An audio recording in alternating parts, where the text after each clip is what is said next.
Hey there, welcome back to another video. This time around, it is my review of the 1997 comedy sequel, Vegas Vacation. Now, this, in my opinion, is honestly a bit underrated because it doesn't have the best critical reputation. When it came out, it didn't do amazing in the box office, and I don't think it's anywhere near as awful or as bad as people make it out to be. I actually think it's the last good vacation movie, and I also think it's the last genuinely good thing that Chevy Chase was in as a star. And I really do feel that it captures the spirit of the franchise well, as well as the spirit of the characters. It's a respectful film in terms of handling these characters with care, and I like the Vegas setting, and it provides a handful of laughs, and it goes by at a decent enough pace. It's not what I would consider to be a dull or boring affair. So yeah, I like the movie. I've always liked the film ever since I saw it on VHS and on TV. So it's one of those movies where I don't really get the hate. Like with the Vacation reboot from 2015, I get it. I understand the hate on that movie. But Vegas Vacation, it just doesn't really register for me. I think they made a bit of a gamble here with the Vegas setting, and I think for the most part it paid off. The film is directed by a relative newcomer at the time in Stephen Kessler, who I believe is no longer with us, so may he rest in peace. He hadn't directed a lot of films before this, and at times it kind of does show, but that doesn't necessarily mean that you're automatically going to have bad direction, because Jeremiah Chechik hadn't directed anything until Christmas Vacation either. So it's just one of those things where I think some directors are more talented than others, and I think Kessler kind of falls in the same sort of vein as a lot of just kind of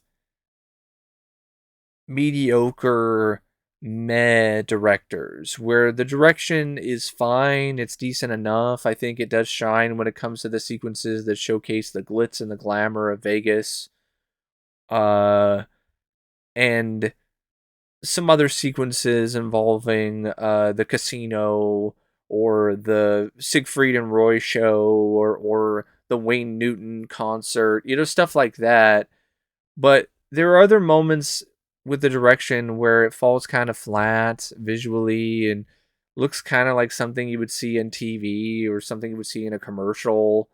And this is one of those things where I feel the direction is not as lively consistently as I think it could have been. And I think in large part that's probably due to the fact that this is kind of a relative first time director doing the movie. But it was still serviceable. It was still decent enough in terms of the shot selection, in terms of the way that he set up establishing shots, or the way that he used the camera. It's one of those things where the direction is not going to wow you. It's not going to make you go, wow, that's some amazing direction. But it's one of those things where it's still decent enough that it's not what I would consider to be a detriment to the film. I think the script by Elisa Bell is actually, for the most part, pretty excellent for what it is. I think she did a marvelous job really understanding what makes the Griswolds as a family and as individuals work as characters. That's a key part of why I like this film, is because I really do feel the script did a good job bringing you back to another adventure or another misadventure with the Griswolds, and it does it in a way that feels genuine. It feels like this writer understands these characters and also has a certain appreciation for them. And you really felt like Clark and Ellen as characters were actually written in ways where it felt like they were exactly who they should be, and they're not trying to be people that they're not. Clark is still a total doofus, but he's a lovable doofus with a certain charm about him. Ellen has her issues with Clark, but she still loves him. And she has her own problems too, because there are some moments where her stubbornness will ultimately get the better of her, just like Clark's own stubbornness. And I really like how the writer gives Rusty and Audrey more to do. Audrey gets to go do this whole thing where she learns how to be a go-go dancer with Vicky. You have the stuff with Rusty as Papa Giorgio, or is it Papa Di Giorgio or something like that, and he's this hot new winner on the Vegas Strip who gets the attention of the mafia and gets all these perks and all the pleasures of being essentially chosen by mafia dons. And it's fun. It's a nice change of pace to actually give Audrey and Rusty things to do instead of just kind of being there like they have been in other films in the franchise.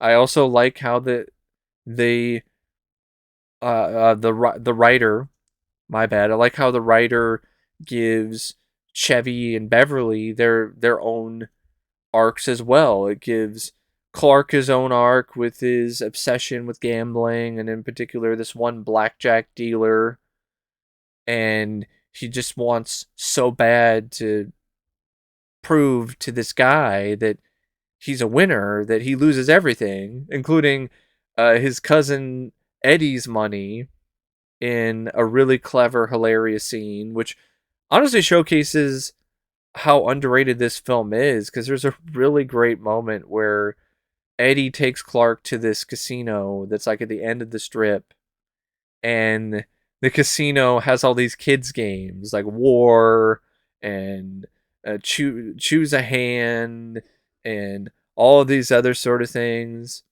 And it's hilarious because of the fact that it's such a Clark Griswold kind of thing where he'll go to this casino where it has all these easy games that kids can win, and he's thinking that this is his opportunity, this is his chance to make back the money that he lost. And he's even going as far to say, these are my games. War, I used to play that all the time with Rusty and Audrey when they were kids. And then he plays war and loses. And he plays pick a number and loses. Plays, choose which hand and loses. It does the whole game where you flip a coin and it just loses. And it's such a Clark Griswold sort of thing where you think that, oh, now he's gonna make it all back, and then he just fails at it, and it's hilarious, and it's such a Griswold thing, and I really do feel the writer, she doesn't get enough credit for really understanding what makes Clark such a lovable loser. And having cousin Eddie here is also fun. He's as obnoxious as ever, but it's still a fun addition to the story.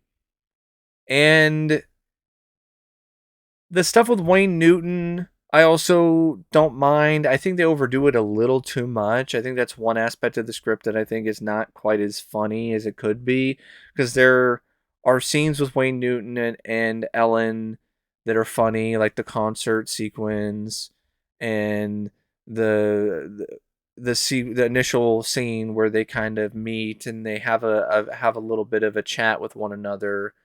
But the scenes where she's meeting Wayne at his mansion and having pasta, or the scene where Wayne gives her a lock of his hair, like, it got a little too out there, a little too weird and sort of forced. And it's one of those things where I think less is more with Wayne Newton and his cameo. But I did like the fact that it gave Ellen her own thing, her own arc.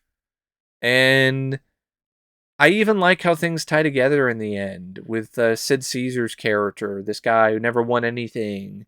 and he wins the big prize, and before he dies, he essentially tells Clark that he could take the winning ticket. And that's how they get their money back is because of this guy who just wanted to be a part of somebody's family, and they let him in and be a part of their family, and then he wins this prize. But even after all this buildup of him saying that, oh, I just want to be I just want to be a part of a family. I never had kids of my own. And, Clark is like, oh, you're an honorary Griswold. You're a part of our family now. And then he wins the prize. And then he's like, I won. I won. I won the money. For the first time in my life, I won. And it's that whole sort of dichotomy where it's a complete opposite of this character that you saw earlier. Um, where now it seems like he's greedy, and now he's gonna use the winnings, and the Griswolds are still gonna be out of luck, but fate would have it that the poor guy wouldn't make it, and then they would wind up reaping the rewards, I guess, from the Reaper coming in and taking the guy. But that is also a very Griswold thing, where you would have some sort of dark, messed up situation, and that would ultimately be the solution for their problem. And it does have some cliched stuff, with Clark losing all his money and then causing a split with Ellen, and this whole sort of thing where he's got to do a bunch of different things, or he's got to show his love for Ellen again, and that felt kind of tired. Um, there are some jokes that are kind of repeated in ways that aren't necessarily always the most funny or the most consistent. There are some that are just so out there that I think are pretty underrated, like the stuff at the Siegfried and Roy show where Clark gets turned into a tiger, and then after all of that, they have this whole wide shot of all these tigers that are in these like pens. And Chevy's just there in the pen looking disheveled, like, what the hell is going on? I always thought that was pretty funny. Um, but yeah, there are some moments where some of the gags, some of the arcs aren't nearly always as effective. Some of the stuff with Cousin Eddie, and his kids, for instance, the buffet scene, that's one that also comes to mind. The dam scene, though, I like the dam scene. I'm your damn guide for this damn tour. Do you have any damn questions? Yeah. Where can I get some damn bait? It's so dumb, but it it cracks me up. I think in large part it's because of Randy Quaid and his line delivery of that scene. But the stuff with Clark getting lost in the dam and then having to climb up the dam and that whole bit, I'm not really that big on that scene. I think in large part it's because it's just too overblown, and at the same time the effects are so bad in that sequence that it just kind of doesn't really work for me. But for the most part, though, I think the script is pretty solid. I think it's pretty effective. I even like the ending where they all get their own cars and they drive off individually in these different cars that they won, or not. They didn't win. Rusty won when he was on his hot streak. But yeah, it's not a script that I think deserves nearly as much criticism as it gets. And it has a good cast. I mean, once again, you have Chevy Chase, who comes back as Clark, and Beverly D'Angelo as Ellen, and they're still a great couple. They still have really good romantic chemistry and comedic chemistry with one another. They're a great pair. Ethan Embry, I think he does a really good job too as Rusty. I think his performance as Rusty, I think, is pretty underrated, as well as Marisol Nichols as Audrey. I think both of them did really good jobs here as Audrey and Rusty. They had their own take on the characters that really felt fresh. You know, it really did. It felt like these were fresh new takes on these characters and weren't kind of the same stuff that you've seen before. It also helped that you got to see Audrey and Rusty as young adults. You got to see them as something other than kids. They were in their senior year of high school, and I like that about the film. I think that was a nice choice, and when it comes to the story, and also when it comes to the casting. And I feel that Ethan Embry and Marisol, they also had some nice little chemistry with one another in certain scenes, as well as with Chevy and Beverly. You really did buy that they were a family. Uh, Randy Quaid, he's not in it as much as some of the other vacation films, but he still makes his presence felt, and he definitely does add uh, a lot to the movie. He's funny, and Randy Quaid is one of those actors who's definitely a piece of work. But he just nails playing this character. It comes so naturally to him, and there is a certain love to hate quality about this annoying character that he plays in Cousin Eddie. Wayne Newton is fun as himself, but I personally think his best acting role is still in Ford Fairlane. But he's still fun here.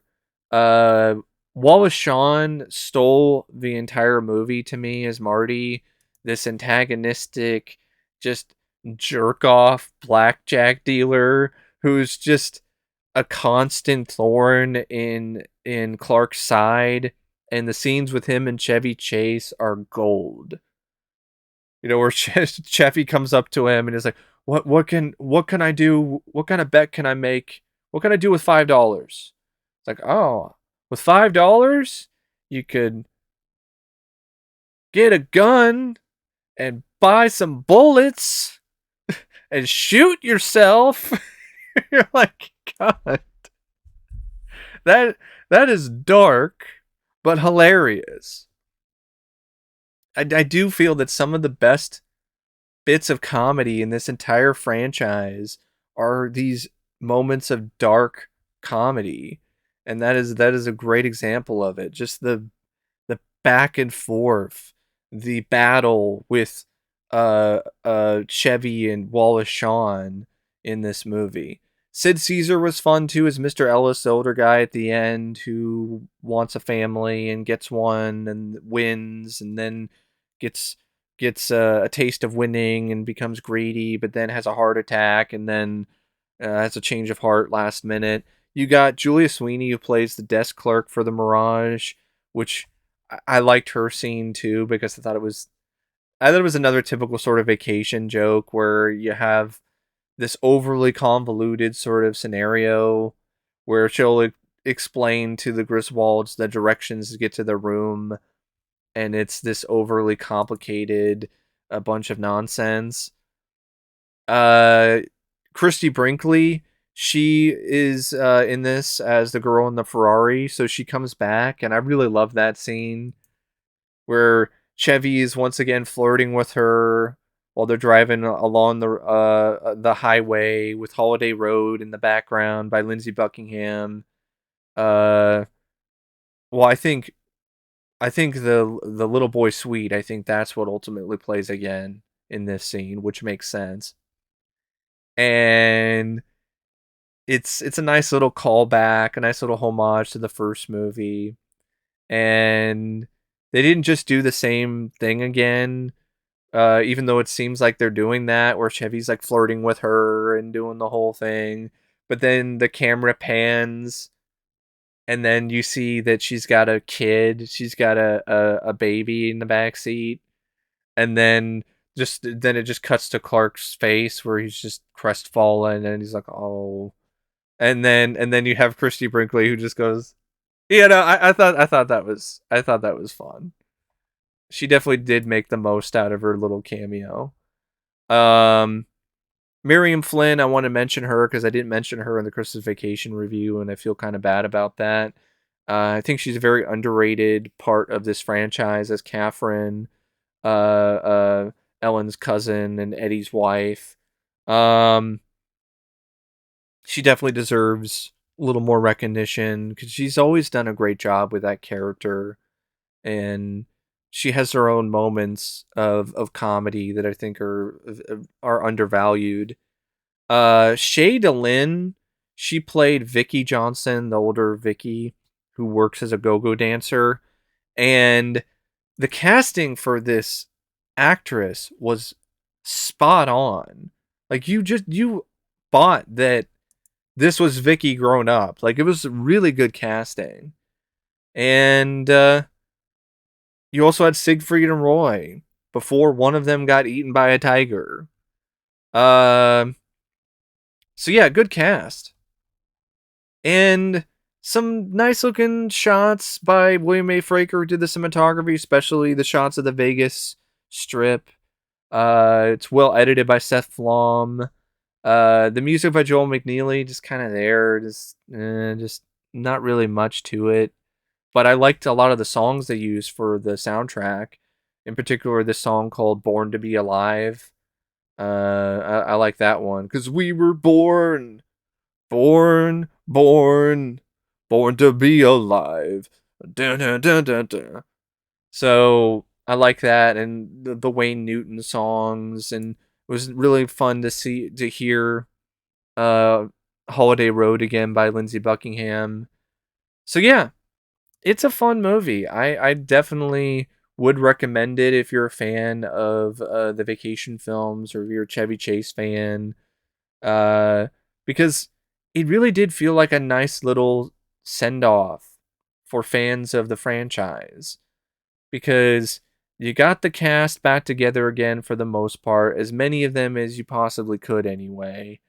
I think the only way to have possibly made it better, even though I like Ethan Embry and Marisol Nichols, like what if you had Dana Barron and Anthony Michael Hall and they were Rusty and Audrey on the Vegas Vacation? And then that would have been like the ultimate send off for fans of the franchise. But what you had here was still fun. I mean, you even have the fun scene on the airplane where Clark and Beverly uh, my bad, Clark and Ellen try to get on the Mile High Club. So it's one of those movies where I think it is definitely a little more tame when it comes to the comedy and the humor compared to some of the other films in the franchise, although it still tries to be a little edgy. So I can see why some people are not a really big fan of it for that reason. But I don't really feel that that's enough to make this film a failure or a total misfire when it comes to a sequel, let alone a comedy, because there are still a fair amount of moments that make you chuckle, and the performances are good, and it's still fun to be around this family on another misadventure in Las Vegas. But anyway, that is my thoughts on Vegas Vacation. And as always, until next time, I'll see you later. See ya.